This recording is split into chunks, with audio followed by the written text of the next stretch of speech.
భద్రాచలం పట్టణంలో revenue guest house సమీపంలో మరియు డిగ్రీ కాలేజ్ సమీపంలో 60 లక్షల రూపాయలతో సిఎస్ఆర్ నిధులతో నూతనంగా నిర్మించిన పబ్లిక్ టాయిలెట్స్లను భద్రాచలం ఎమ్మెల్యే డాక్టర్ తెల్లం వెంకట్రావు మరియు ఐటీడీఏ ప్రాజెక్ట్ అధికారి బి రాహుల్ చేతుల మీదుగా ప్రారంభించారు. ఈ కార్యక్రమంలో ఆర్డీఓ దామోదర్ రావు, శ్యామ్ కిరణ్, చెంగల్రావు, కనకమేడల హరిప్రసాద్, గ్రామ పంచాయతీ ఈవో శ్రీనివాస్, బోగల శ్రీనివాసరెడ్డి, భీమవరం వెంకటరెడ్డి, రత్న రమాకాంత్, అరికల తిరుపతిరావు, బొంబోతుల రాజీవ్ నవాబ్, విజయ్, వెంకట్, భాను తదితరులు పాల్గొన్నారు.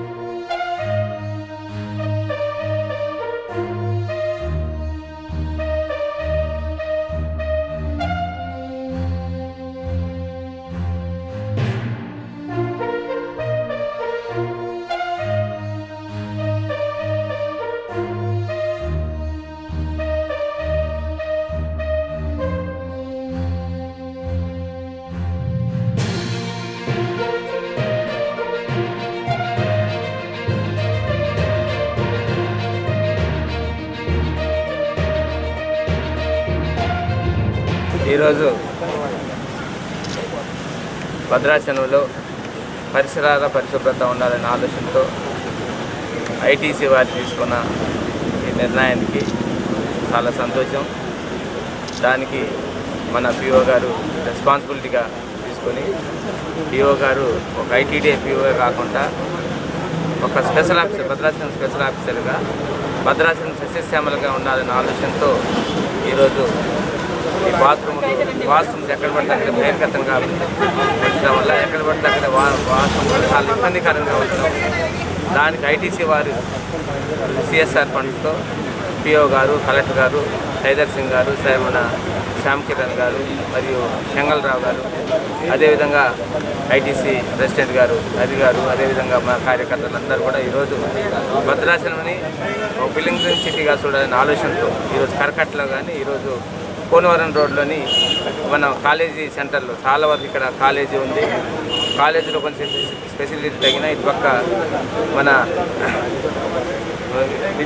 కేంద్రీయ విద్యాలయం ఉంది, అదేవిధంగా అంగన్వాడీ కేంద్రం ఉంది.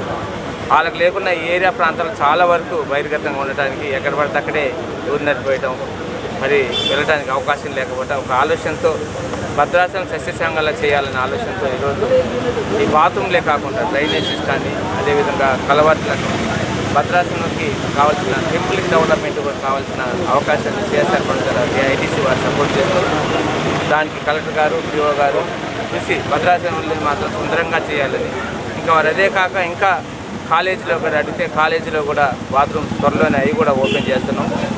ఈ భద్రాచలం రెసిడెన్షియల్ స్కూల్స్లో కూడా గతంలో 30 లక్షలతో పిఓ గారి ఆధ్వర్యంలో మన ఐటీసీ వారి మేనేజ్మెంట్ సైదర్ సింగ్ గారిని, శ్యామ్ కిరణ్ గారి ఆధ్వర్యంలో గతంలో ఒక లాస్ట్ ఇయర్ అంటే 6 నెలల క్రితం కూడా వాటిని బాత్రూమ్స్ ఓపెన్ చేసాం. అలానే ఇంకా వాళ్ళకు అదే కాకుండా చదువుకునే వారికి బుక్స్, ఈ మనం పేదవారికి బుక్స్ పంపిణీలో కానీ, అదేవిధంగా కంప్యూటర్స్ పంపిణీలో కానీ చాలా వరకు వాళ్ళ సహాయ సహకారాలతో ఈ భద్రాచలం ఐటీసీ ఉండటం వల్ల ఈ ఐటీసీ సహాయ సహకారంతో భద్రాచలం సుందరంగా చేయాలని. గతంలో భద్రాచలం అంటే గతంలో ఇప్పుడు పేరు మారింది కానీ భద్రాచలం భద్రాచలం పేపర్ బోర్డ్ అనే ఉండేది. ఐటీసీ అని ఇప్పుడు పేరు పొందాం. అది కూడా భద్రాచలం కంట్రోల్లోనే, భద్రాచలం పేరుగానే ఉంది. ఇలా వాళ్ళు భద్రాచలంని సస్యశ్యామలం చేయాలని ఒక ఆలోచనతో అనేక రంగాల్లో మనకు చదువు, మన పేదవాడికి బుక్స్ కానీ, అదేవిధంగా పరిసరాల పరిశుభ్రత కానీ, మరి ఏ సపోర్ట్ ఉన్నా కానీ భద్రాచలం పెద్ద విపత్తు ఏమైనా జరుగుతూ కూడా ఆ విపత్తు కూడా వాళ్ళ సహాయ సహకారం లాస్ట్ 2022లో పెద్ద విపత్తు జరిగితే వాళ్ళ సహాయ సహకారాలతో భోజనం మనం ఆ రోజు వండుకోలేని వారికి భోజన సదుపాయం కానీ, అదేవిధంగా రేషన్ కానీ, అదే బట్టలు కానీ అనేక రకాల వాళ్ళ సహాయ సహకారాలు ఉన్నాయి. ఖచ్చితంగా ఇంకా ఏ అవకాశం ఉన్నా ముందుకు వస్తున్నారు వాళ్ళు, వారికి ధన్యవాదాలు. ప్రత్యేకంగా ఈరోజు కలెక్టర్ గారికి కూడా ఈరోజు మంత్రి గారితో ప్రోగ్రాం ఉంది, అయినా కానీ ఈ బాత్రూమ్స్ అయిపోయిన ఓపెన్ చేద్దామని పిఓ గారికి ఓపెన్ చేద్దామని ఒక ఆలోచనతో ఈరోజు ఈ కార్యక్రమం చేపట్టాం. ముందు కూడా ఇంకేమన్నా డ్రైనేజ్ సిస్టానికి చాలా సిస్టమ్ ఉంది. ఇంకా అటువైపు పిఓ గారి ఆధ్వర్యంలో సెంట్రల్ లైటింగ్ కూడా అంబేద్కర్ సెంటర్ నుంచి అటు చెర్ల రోడ్ వరకు మన ఆంధ్ర బార్డర్ వరకు దాన్ని ప్రక్రియ చేసాం. అదే ఇటు నుంచి కూడా వారి సహాయ సహకారాలు ఉంటే ఇది కూడా ఖచ్చితంగా మన ఏ సెంటర్ ఇది కొద్దిగా ఇటు కరకట్ట అవుతుంది కాబట్టి అంబేద్కర్ సెంటర్ నుంచి కోనవరం సెంటర్ కూడా సెంటర్ లైటింగ్ వేయాలని ఒక ఆలోచన ఉంది. భద్రాచలం అయితే వారి ఆధ్వర్యంలో అయితే, నా ఆధ్వర్యంలో అయితే, పిఓ గారి ఆధ్వర్యంలో అయితే ఖచ్చితంగా సుందరంగా తయారు చేసే ఆలోచనతో ఉన్నాం. మీరందరూ కూడా ప్రజలందరికీ మా మనవి ఏంటంటే మనం ప్రజల శ్రేష్ట కొరకు ప్రజల ఈ భద్రాచలం పులింగిరి వచ్చిన వాళ్ళు ఇంకా 2 రోజులు భద్రాచలంలో ఉండిపోవాలనే విధంగా తయారు చేసేదే కర్తవ్యంగా భావించుకుంటూ వారి సహాయ సహకారాలు ఎండవేళలా ఉండాలని కోరుకుంటూ సెలవు తీసుకుంటున్నాను.